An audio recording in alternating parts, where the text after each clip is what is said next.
Providing greater opportunity for athletes to learn is the motto behind Project Goal. Sports Team 10's Pete Lucas has the story of the Rhode Island organization that's scoring big with some local student athletes. The smiles tell the story here at Project Goal, a program that's combined soccer and schoolwork to reach out to Rhode Island's inner city youths. A little bit of activity, athletic exercise, but also the focus is helping the kids with their academics and using sports to motivate them to do better in the classroom. Because I know those struggles that I went through, I want to be able to help these kids change their lifestyles. Twice a week, these kids come together at Nathan Bishop Middle School from neighborhoods in Providence, Pawtucket, and Central Falls. But most aren't far removed from foreign countries, places where it's easier to pick up a soccer ball than a school book.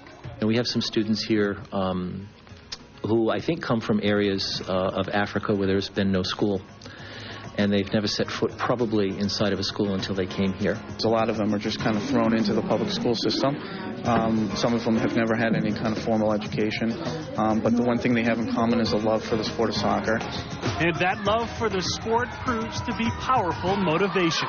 Everybody's excited to play soccer, so if you do good in the classroom, you have more fun downstairs. But we have that opportunity here. Before they get to play soccer, they have to come and show us what they can do, and if they're having problems in school, we help them first. Soccer is definitely the common bond that brings these kids together every week for Project Goal. But what they take away isn't necessarily something they've learned here in the gym. When I go to my class, my homeroom, I raise my hand and tell them what I learned this weekend. Your grades do matter, but not as much as you try it, because you have to try it in real life. Lessons learned for the classroom and for the game of life. Pete Lucas, Sports Team 10.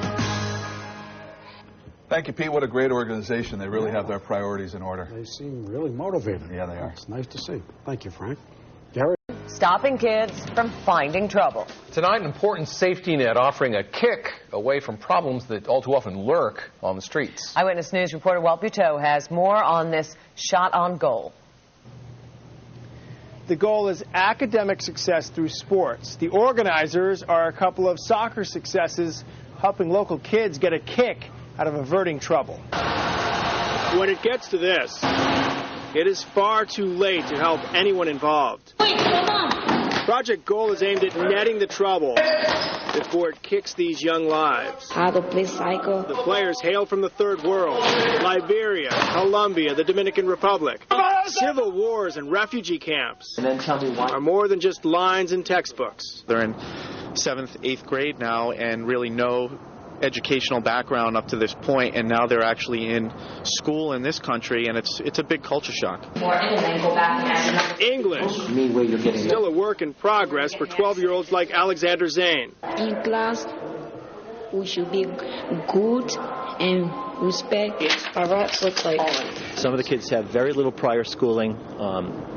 Given civil war in Liberia, that's not surprising that several of those kids perhaps had been in refugee camps and don't have a lot of formal training. But despite the different languages, and soccer is kind of the main passion that they share.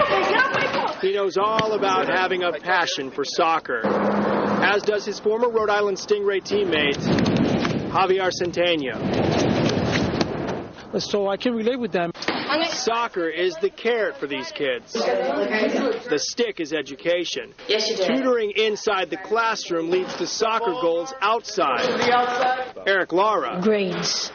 wants to play soccer more than anything, but he gets it. Yeah, when I'm all done with my work, yeah. On Wednesday. Without goal, and with the language barriers and the tough backgrounds. They turn into the streets, they turn into drugs, they quit schools at an early age, and they, that becomes part of their life. The world is yours. The world is yours. It's mine.